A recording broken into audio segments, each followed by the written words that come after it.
Yeah, great. Thank you. Yep. Welcome to the Concord Free Public Library. We're going to start. The overflow seating will have a special visit by Kate sometime during the evening. So if you're in the other room, do not despair. She'll be in to see you. I'm Karen Ahern. I'm the children's librarian here. This is the 8th in the Leslie Rydell Memorial Lecture Series. I want to thank Rod Rydell and his family for the continued support for these very special events. Due to the generosity of the family of Leslie Rydell, we've been able to meet some of the best authors and illustrators of youth literature whose books are being published today. Because of the popularity of this year's speaker, Kate, we do have chairs set up in the children's room, and the program is going to be simulcast. The format of the evening will be, I believe, a reading, and then we don't know yet. We're planning. No, I just was. Can I join you up here? Oh yes, this is. It's billed as a lecture, but I was like, I walked into this room and y'all are so present and everything that I think that. Can we just have a show of hands? Who wants a lecture and who wants to just talk and do Q&A? Lecture, Q&A. Yeah, I mean, you feel like that kind of group. Okay, now we're Okay, gonna good. step back. Okay, So then I can just cut through one of these these paragraphs. Children from Concord Elementary Schools are representing their classes. There was so much interest in being here tonight that they had to have a school lottery, and these kids won. There were 100 kids who wanted to represent the school. So we're going to be taking their questions anyway, questions from the simulcast room and questions from you. I need to thank a group of people for helping to make this evening possible.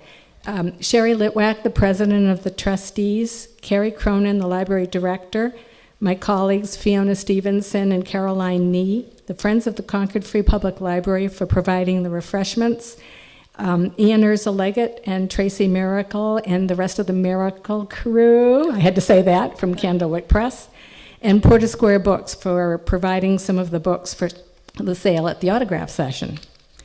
Short biography. Kate DiCamillo was born in Philadelphia, Pennsylvania, and because she was often sick as a young child, she and her family moved to Florida, and her sickly childhood provided her with a lot of time for her imagination to take off. She majored in English at the University of Florida and moved to Minneapolis, Minnesota, where she worked in a book warehouse, and then was drawn to writing for children.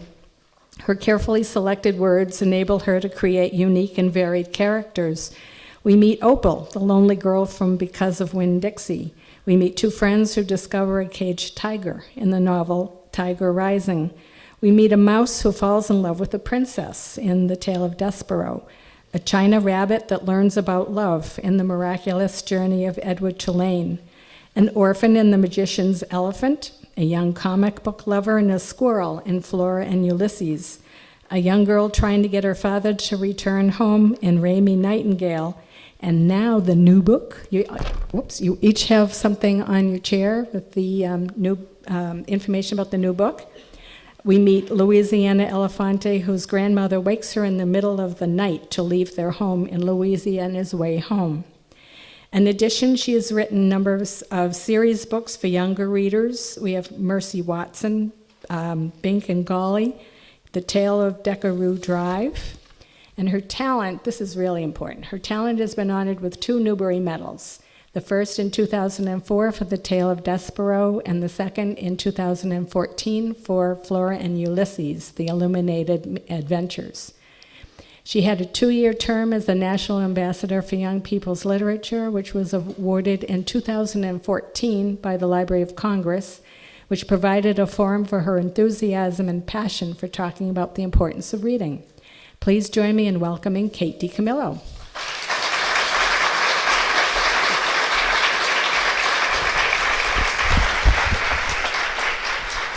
Okay, so y'all volunteered to talk. So that's what we're going to do. I was here. What year was that? Was that 2000? So Because of Winn-Dixie was the first book that I published, and that came out in 2000. And you were going to introduce me. Yes. Don't you think you should tell that story?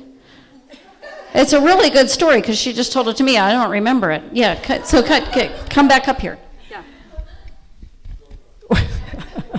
Well, way back in 2000, I guess it was, the Festival of Authors was having Kate DiCamillo right after the book was published. And I was assigned to go to the bookstore and introduce her. And Ann Ursula Leggett was pregnant with one of her boys. And I'm standing there, and I'm standing there, and I'm standing there, and I'm standing there, and the kids are all in the circle around on the floor, and this one person sitting on the chair wearing blue jeans and swinging her legs back and forth. And this is going on for quite a while, and I'm beginning to get a little worried because I don't know anything at all about it. Yes. And I went over to Ann, and I said, what do we do? The author's not here yet. And she said, well, she's been sitting in front of you this entire time. So that was me, yeah, and I'm no more mature now. I'm just, gray-haired. So I thought that it might be good, since that was 18 years ago, to, how many of y'all have read Because of Winn-Dixie? What if I started off by reading the first chapter Because of Winn-Dixie aloud, and then that would kind of and then we could go from there as far as talking about books and life and that kind of thing. Who's got a copy of Because of Winn-Dixie that I can borrow? I know you, yes. Excellent, thank you. How many books do you have in there? Four, okay, all right. Well, you didn't drive almost 2 hours. Your mother drove you almost 2 hours to be here, because that's a different kind of alarming story, right? Yeah. Okay, so chapter 1. My name is India Opal Baloney. And last summer, my daddy, the preacher, sent me to the store for a box of macaroni and cheese, some white rice, and 2 tomatoes, and I came back with a dog. This is what happened. I walked into the produce section of the Winn-Dixie grocery store to pick out my 2 tomatoes, and I almost bumped right into the store manager. He was standing there all red-faced, screaming and waving his arms around. Who let a dog in here? He kept on shouting. Who let a dirty dog in here? At first, I didn't see a dog. There were just a lot of vegetables rolling around on the floor, tomatoes and onions and green peppers, and there was what seemed like a whole army of Winn-Dixie employees running around waving their arms, just the same way the store manager was waving his. And then the dog came running around the corner. He was a big dog and ugly, and he looked like he was having a real good time. His tongue was hanging out and he was wagging his tail. He skidded to a stop and smiled right at me. I had never before in my life seen a dog smile, but that is what he did. He pulled back his lips and showed me all his teeth. Then he wagged his tail so hard that he knocked some oranges off a display, and they went rolling everywhere, mixing in with the tomatoes and onions and green peppers. The manager screamed, "Somebody grab that dog!" The dog went running over to the manager, wagging his tail and smiling. He stood up on his hind legs. You could tell that all he wanted to do was get face to face with the manager and thank him for the good time he was having in the produce department. But somehow he ended up knocking the manager over. And the manager must have been having a bad day, because lying there on the floor right in front of everybody, he started to cry. The dog leaned over him real concerned and licked his face. "Please," said the manager, "somebody call the pound." Wait a minute," I hollered. "That's my dog. Don't call the pound."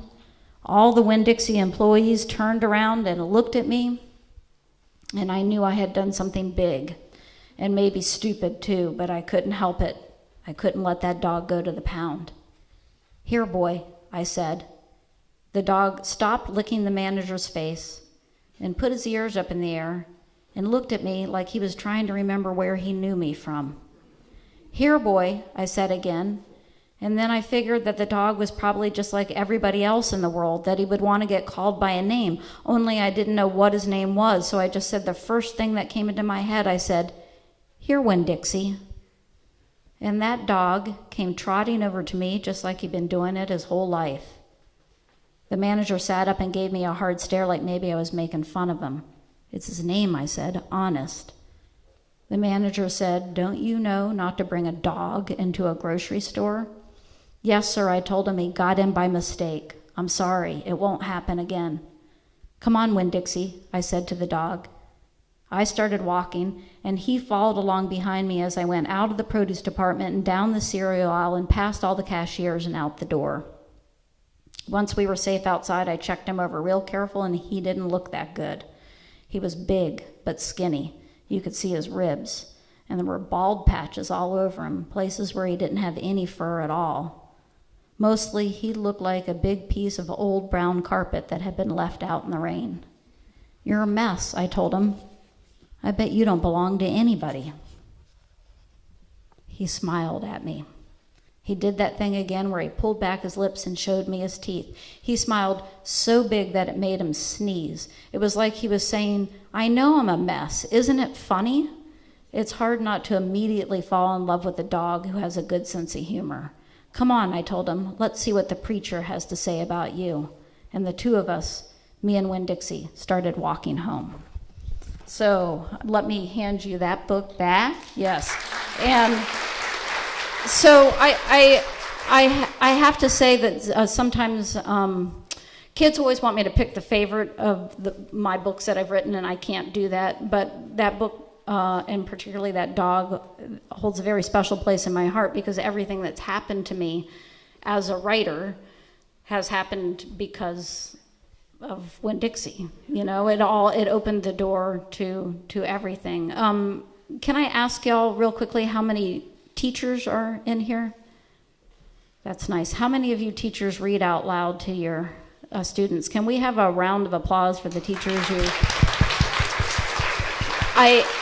I think about this all the time because I was a kid who, I had a mother who read to me, who bought me books, who took me to the library. And in second grade, my teacher was Mrs. Boyette, and she read every day after lunch, and she read Island of the Blue Dolphins. And how many of y'all know that book? It's so good. It's here in the library if you want to check it out, isn't it? Yes, yeah. And I lived to hear that story, and I was a kid who was getting story at home. So I think for the kids who aren't getting it at home, you're changing lives by doing that. And I never thought to thank Mrs. Boyette for it, so I'll thank y'all instead.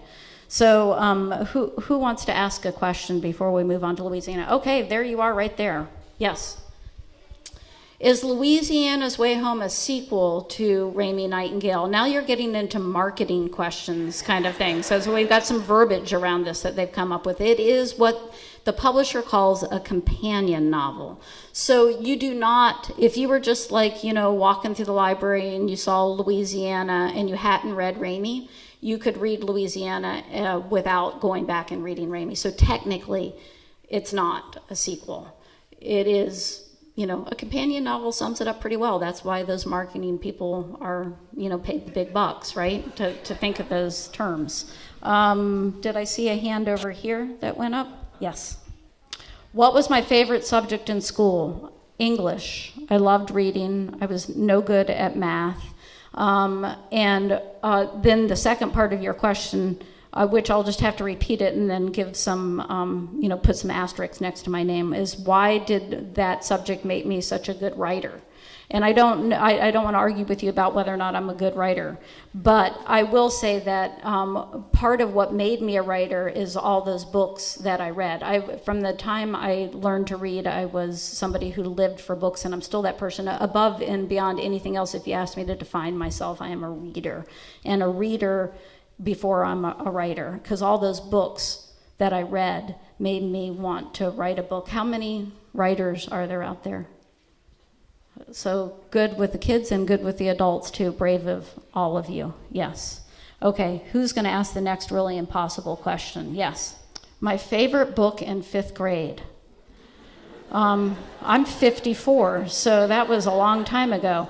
And although I can remember, I would get on jags with certain books where I would reread them, and I don't know exactly what my favorite book was in 5th grade, but I can tell you the book that I was really intent on avoiding in 5th grade. Do you want to know what that was? It's a book, you might have heard of it, called Charlotte's Web. Okay, so let me explain myself. So I read Black Beauty. How many of y'all have read Black Beauty? And I was traumatized by what happened to that horse. I mean, it just did me in. If I had known to beg for therapy, I would have begged for therapy, but I didn't know.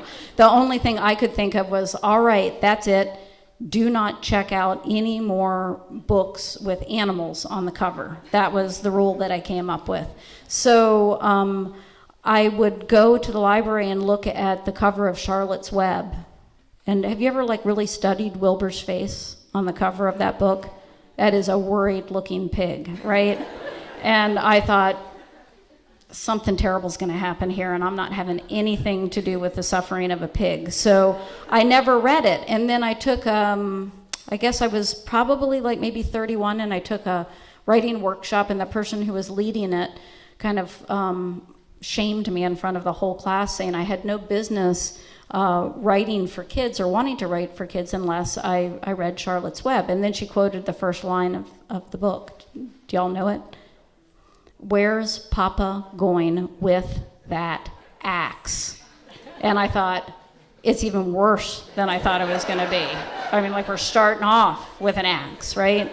And so I read it, and that's one of my, it's impossible for me ever to pick a favorite book, fifth grader now, but that's right at the top, and I reread it every year. It's one of the, how many of y'all have read Charlotte's Web? How many of you have cried when you read Charlotte's Web? How many of you cried on the radio when you're reading from Charlotte's Web? It's embarrassing, but it gets me every time. Okay, I don't want to ignore you people in the back right here, please. Yes. Yep.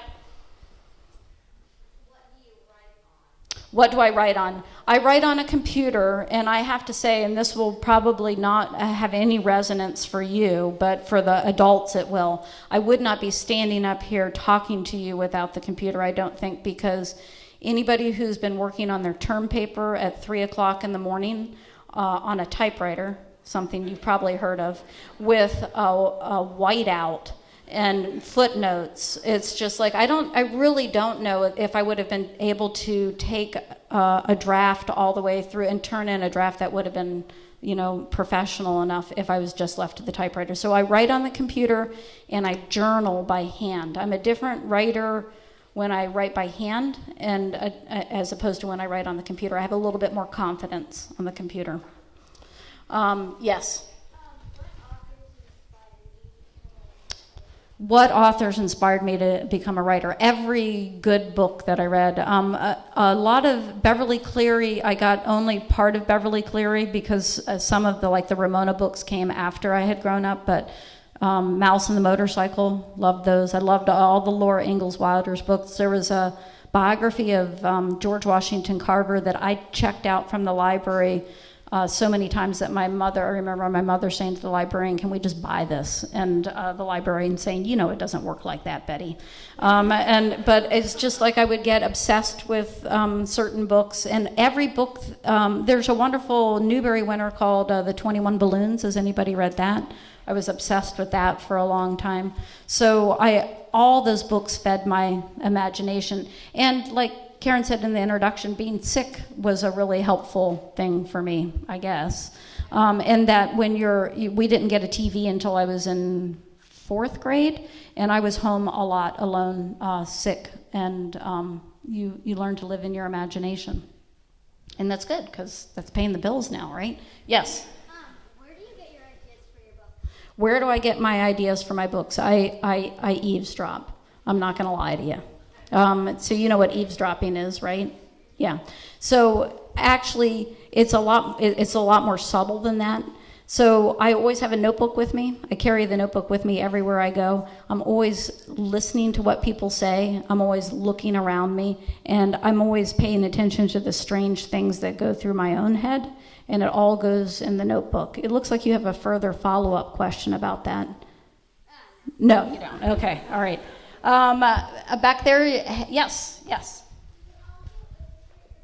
Do I also illustrate my books? No, I can't draw my way out of a paper bag. I wish that I could illustrate my books, but I can't do it, and I have been blessed with so many fantastic illustrators. And it's an interesting thing to get your book illustrated, because how many of you, when you're reading a book, you see it in your head? They say it's about 70% of us kind of see. And so when I'm writing, I see it. And then somebody else reads what I've written, and they turn it into images, and so it's different than what I saw. That has been the case every time, except for, how many of y'all have read Miraculous Journey of Edward Tulane? That book, the Grom Ibatuin, who did the illustrations there, he painted what was in my head as I was writing, which was kind of frightening, I have to say. Yeah, it was like he was in there with me. Yes. My favorite book that I've written so far is just, it's absolutely impossible for me to pick. The way I try to explain that is, are you here with a parental unit?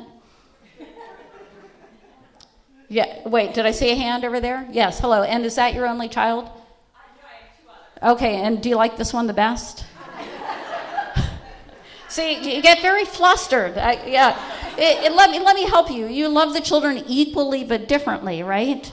Yes. So, and that's the same way it is with me for the books. I see them as deeply flawed but lovable anyway. And not that I'm saying anything about what's going on back there. I'm just saying that it's a complicated but equal amount of love for each book. Yes, over here. Do I have my stories planned out in my head before I start writing, or do I plan it as I go? There's no planning at all. To use the word planning is over. I usually start with an image or a phrase, and I have no idea what's going to happen. And one time I was in Connecticut talking to a gymnasium full of kids, and a boy raised his hand and said, "We've got a writing class, and we have to make an outline of the story before we can write it." And I said, that's what the teacher, he said, that's what the teacher makes us do. And I said, is that teacher in the gymnasium now? And fortunately or unfortunately she was. So I had to turn to her and say, if I was in your class and you were having me write a story, I would not be able to do it that way. I can't. And this is one of the great secrets and terrible truths of writing, is there's no right way to do it. It is very much an individual journey, and everybody has to figure it out for themselves as they go. People can encourage you, and people can guide you, but it is still you finding your way through it. And for me, what works is to do a terrible first draft where I have no idea what's going to happen, and I look kind of like Jack Nicholson in The Shining. And that's what that first draft looks like too, is like he wrote that. And then I go back and do a second draft that makes a little bit more sense, and then a third draft and a fourth draft. And that's the way I coax myself through it. Yes, right back there, yes. How long does it usually take to make a book? It depends. So it's usually a novel is about a year or a year and a half. Some of them are easier to write than others. Edward Tulane was one of those books that kind of wrote itself, and I thought, oh boy, I figured out how to write a novel. I've cracked that. And then the next one was just really, really difficult. So it depends. And usually for me, it's rewriting it 8 or 9 times before it goes to my editor, and then rewriting it for her. So I rewrite from beginning to end multiple times, each time telling myself it will get better with the next draft. And sometimes it does, and sometimes it doesn't. Yes, yep. Okay, both very good questions. So the first one is, at what age did I know that I wanted to be a writer? So I went to the University of Florida. I majored in English because then, I could use my parents' money to buy 30 or 40 novels, and that was what I had to do, was read. And I never really thought about what I was going to do with an English degree. And in my senior year, I had a professor say to me these words, which are really burned into my brain. You have a certain facility with words, period.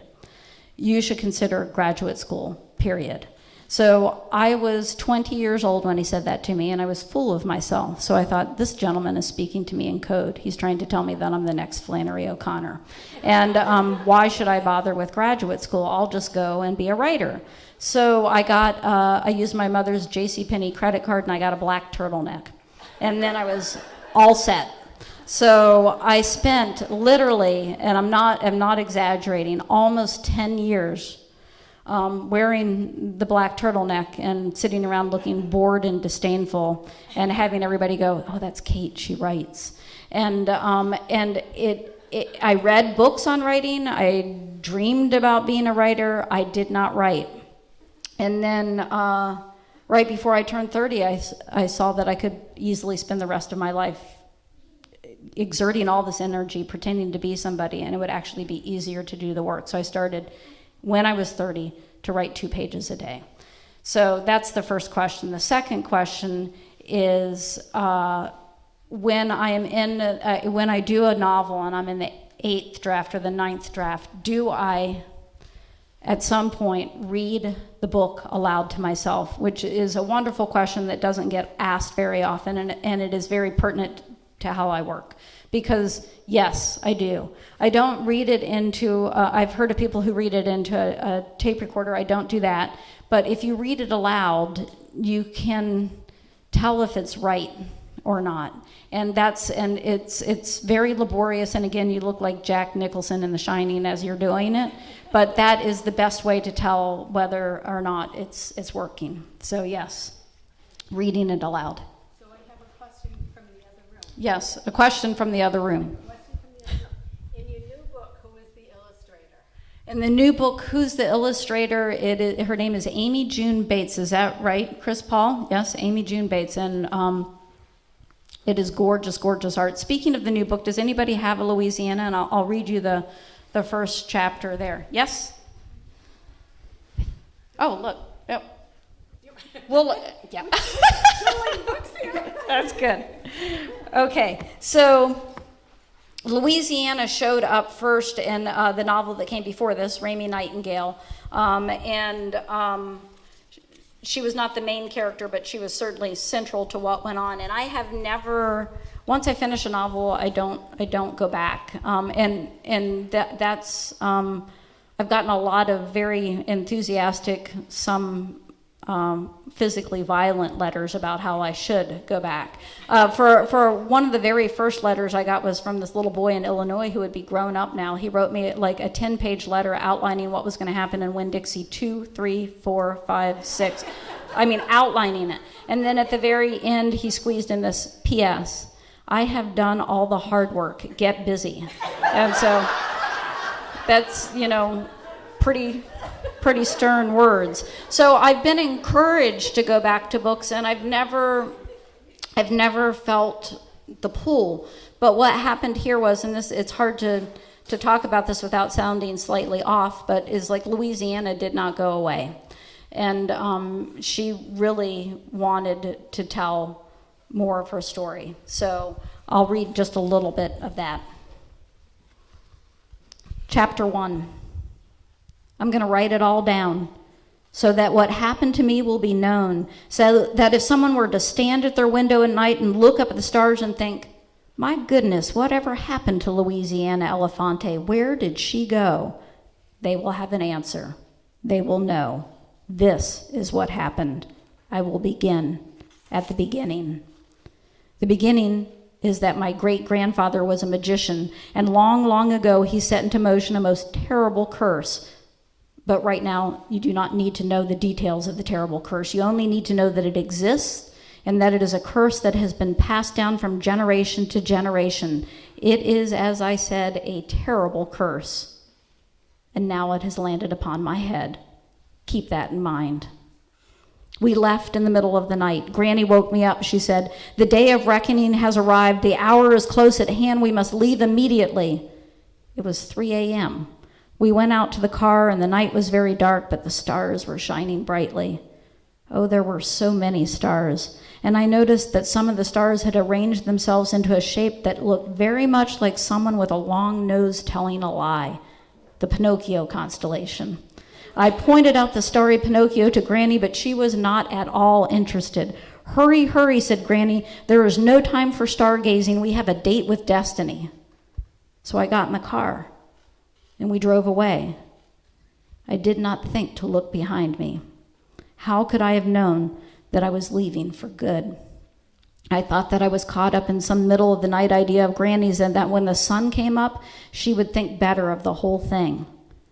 This has happened before. Granny has many middle of the night ideas. I fell asleep, and when I woke up, we were still driving. The sun was coming up, and I saw a sign that said Georgia, 20 miles. Georgia.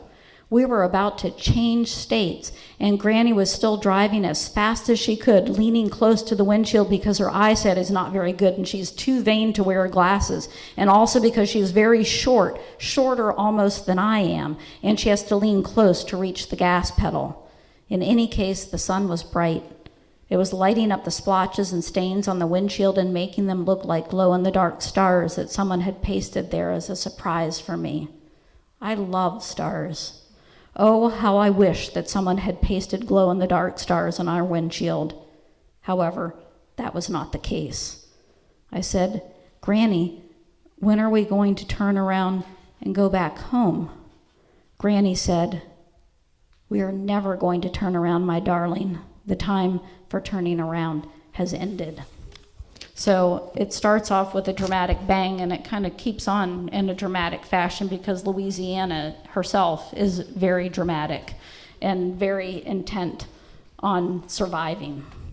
So who's got other questions? Yes. That's an interesting question. So this is a question about secondary characters and a compliment about them being strong, but have I ever started a story with one character in mind and then the secondary character has taken over the story? I have been surprised by the secondary characters. Characters show up that I did not anticipate. Does anybody know The Tiger Rising? So that starts with a boy finding a tiger in the cage in the woods. It's very much, I know it's going to be his story. And then I'm on the school bus with him, and a new girl steps on the bus, and her name is Sistine Bailey. And from the minute she stepped on that bus, she surprised me, and it was a constant battle to make sure that she did not take over the book. The same thing happened when I was writing Raimi, and I didn't anticipate Louisiana showing up. Some characters are so strong that they want to take over, or they want a book entirely about themselves, right? So, and I just never really know what's gonna happen, which is one of the thrilling ways to write, but it would be really nice to be able to do it with an outline so I wasn't constantly getting surprised. Yes? How do I come up with the characters' names? I have to tell you, in all honesty, every part of writing is hard for me, except for the names. And that goes back to the notebook and making sure that I always have the notebook with me, because sometimes I'll misread signs and that will turn into a name. Sometimes my brain just comes up with them out of nowhere, and I don't know why that is. I grew up in the South, and I was surrounded by strange names growing up. One morning I woke up and thought, wow, did I really go to school with a boy named General Payne, or am I just like making that up in retrospect? So I called my best friend and I said, did we go to school with a boy named General Payne? And she said, oh yeah, General Payne and his brother Sergeant Payne. And so it's just like, I think that if that it kind of distorts your mind early on, or it gives you, and so I think it's a combination of the South and then just being willing to look at the world in a slightly wonky way. But as soon as I have the character name, then I'm really kind of in business. How many of y'all know Mercy Watson? Wow. Okay, so that was like a thing where I'm on an airplane, I'm sitting there minding my own business, and all of a sudden I see a pig's face, and underneath it conveniently is her name, Mercy. And it was like, that's great. So it's a pig named Mercy, seems very funny, and I went home and I figured out that she lived with Mr. and Mrs. Watson and that they're not pigs. And so I started like working on the story, and I could never quite get it to gel. And then I got my very first brand new car. It was super exciting. I'd never had a brand new car before. I took a friend to the airport the first day that I had it. She got into my car with a gigantic piece of toast, and it had a lot of butter on it. And she started to eat it in my brand new car. spraying greasy crumbs everywhere. And I'm like, can you, like, this is a brand new car. Can you wait and finish your toast at the airport? And it didn't stop her. She kept right on eating the toast, but she also gave me a lecture about how toast should have a great deal of butter on it and how it should be buttered all the way to the edges and how it tasted better if someone else made it for you. And so by the time I got home, I knew what was missing in the story about the pig, which is what the pig loved, which is toast with a great deal of butter. So that's what happened from one name, right? Just from Mercy. So yes, you've got a purple, yes. You guys have gotten a lot of really process interesting questions here. Have I ever abandoned a book in the middle of writing it? Yes, absolutely. And I've also learned not to throw anything away because sometimes I can come back to it and see it more clearly and know what to do. And also I have found a lot of times when you're writing a novel, there always comes a point in the middle of writing it when you think, oh, I've got an idea for a better book because this one is no fun at all. And so there's always a moment where you think, I'm going to go and work on something else. And I've learned to ask myself a couple questions when that happens. And the questions are, am I afraid? The answer is usually yes. Am I lazy? The answer is usually yes. So I've learned mostly not to abandon them, but to keep on going and kind of push through that saggy middle part. Are you a writer? Okay, that's right. You don't have to commit yourself any further than that. That's good. Okay. Yes, over here. Oh, that's so interesting. You did such a beautiful job of projecting to the room. I was thinking to myself, you must be a teacher, and then you said you're a teacher. So did you all hear the question? So sometimes in my books, there are characters who don't have names. And in Edward Tulane, there's a character who finds him at a certain point and uses him as a scarecrow, and she doesn't have a name. And her students want to know if that is purposeful on my part. And you'll have to go back to them and tell them this. I have no idea what I'm doing. And I mean it. I mean, it's just like I don't know. And it's so interesting I remember the very first time I did a school visit, and I went in and I stood up at the front of the room with the teacher, and she said to the kids, we're going to talk about the themes in this book. And I felt a drop of sweat move down the side of, and it's like, the themes? What are the themes in the book? And then I listened to the teacher and the kids mercifully work together to come up with the themes, and they wrote them down on the board. And then I left the class very much enlightened, went out to my car, wrote down the themes, and next school visit I did, all right, let's talk about some of the themes that are in this book.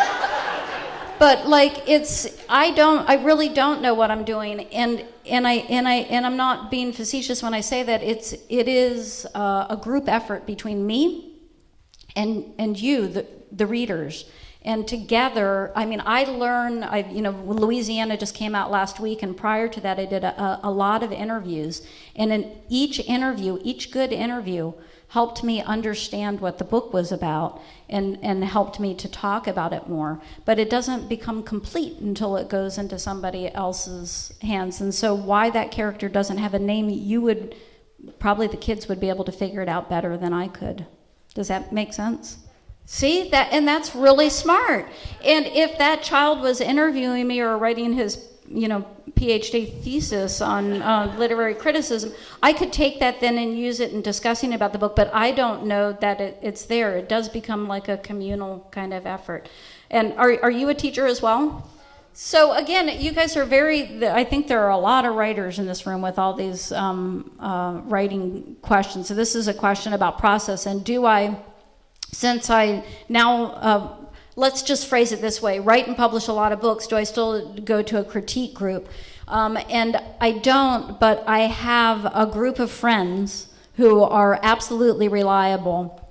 And about the fifth draft, I will give the fifth draft of a novel to these friends, and I will say, does it seem necessary and true? And if it doesn't, then that would stop me. But I don't want a lot of little questions at that point because they can derail me. You have to be very careful about when you let somebody see something because they can stop you by asking the wrong questions. But it's also necessary to like show it to people that you trust. And so they act as an informal critique group, and most of them are writers. So, and I've learned to trust them. Yes. Does something inspire me to write my books? For a long time, I worked at Walt Disney World and Epcot Center, and I wore a blue polyester spacesuit. And my job was to tell people to watch their step. So I would say, look down and watch your step here, please. Watch your step, look down and watch your step. And alternately, how many people in your party? 1 up front, 2 in the back. How many people in your party? 2 up front, 2 in the back, look down and watch your step. And I did that for 8 hours a day. And that was relatively inspiring as far as doing something different, you know? You start to think, what else is there? Yeah. Yes. Do I have a writing routine? I am that same wonderful group of friends that reads for me and likes to call me rigid. So I am rigid, or you could say I'm disciplined. That's how I like to think about it. But because I wasted all that time from 20 to 30 wanting to do something and not doing it, and I found that this incremental 2 pages a day worked for me. So, and I also found that I have a voice in my head that says, you don't know what you're doing, you can't do this, that internal critic that I think most of us have. And I get up at usually 5:30 in the morning, and I go downstairs right away, and I do those two pages. And by the time I'm done, that critical voice shows up around 9 o'clock in the morning, and I've already done the important work because, you know, so that the voice that's saying you can't do this doesn't seem to get up early for me. So I've learned to work around myself. And I've also learned that if I'm going to do it later in the day, I don't do it. So I do it before I can talk myself out of doing it. And I move very, very slowly. But 2 pages a day is a novel in a year's time. So, yes, right there, please. Wow.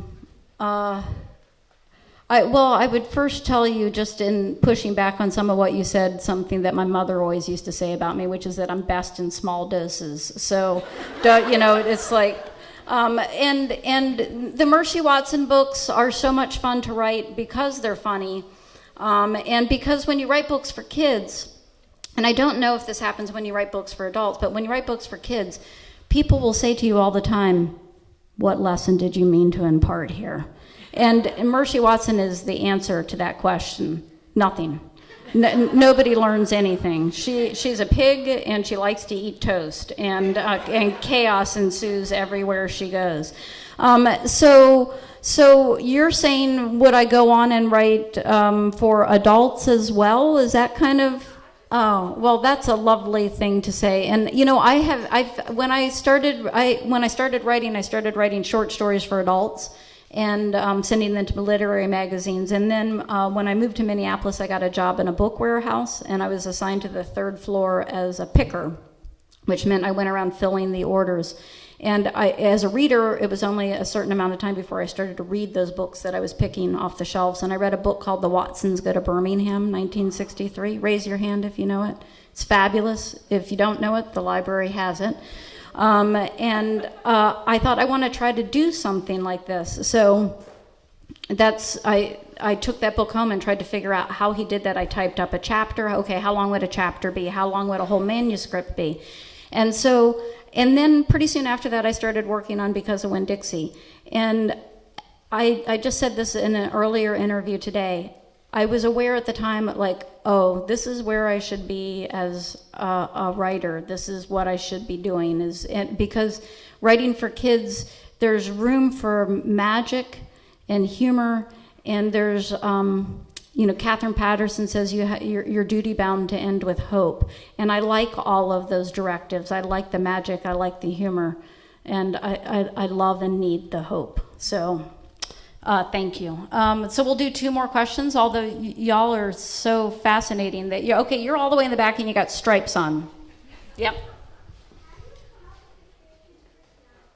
how do I come up with my characters' personalities, which is the same as a question that a lot of adults ask, which is, talk to me at great length about character development, which again makes me kind of slightly sweat, because I don't know anything about character development, and I don't know how to come up with a character's personality, because I feel like they're real people, and all I do is discover them and then kind of follow them through the story. So I never think about what are because sometimes when you're working in a writing workshop, they'll have you do character traits in a character, but again, this is another place where my mind just kind of shuts down. I can't do it. It's the same way that my mind shut down when I would read a good story in school, and I would love it, and then I would get to the end and there would be 5 questions, and I was like, oh no, I can't answer these questions. I just loved the story. And that's kind of the way I write too. I don't think about it as much as feel it.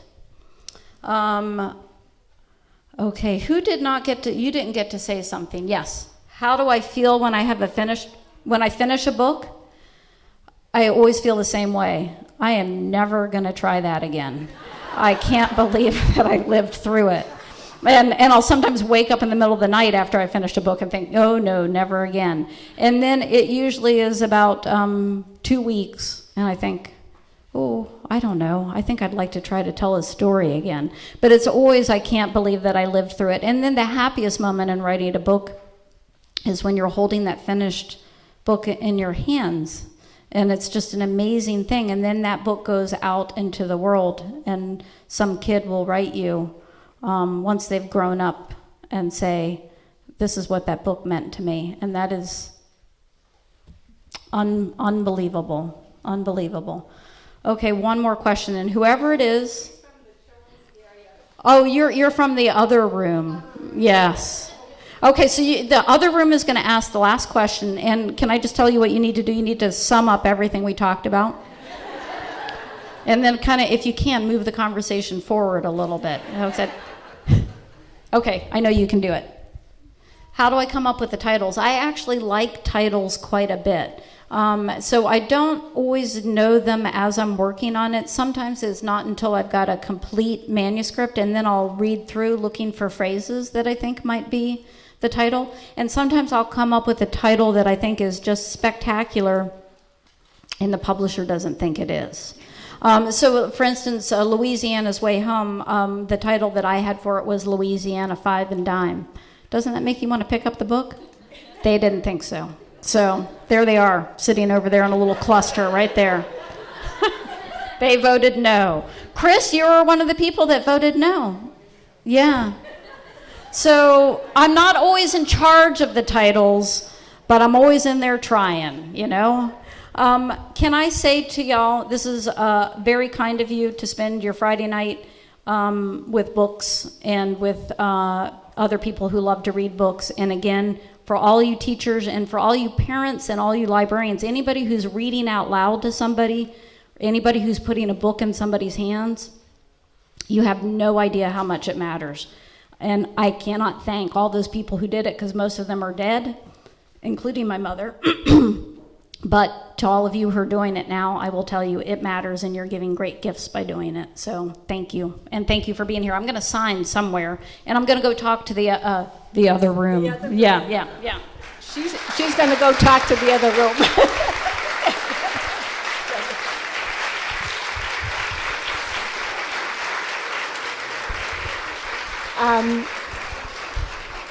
I don't know whether or not they have been unveiled, but there are 4 shapes of cookies with 4 different book covers on the table in the hallway. So make sure you grab a cookie. The autographing is going to be in the reference room, and Porter Square Books is selling some books. Thank you for coming.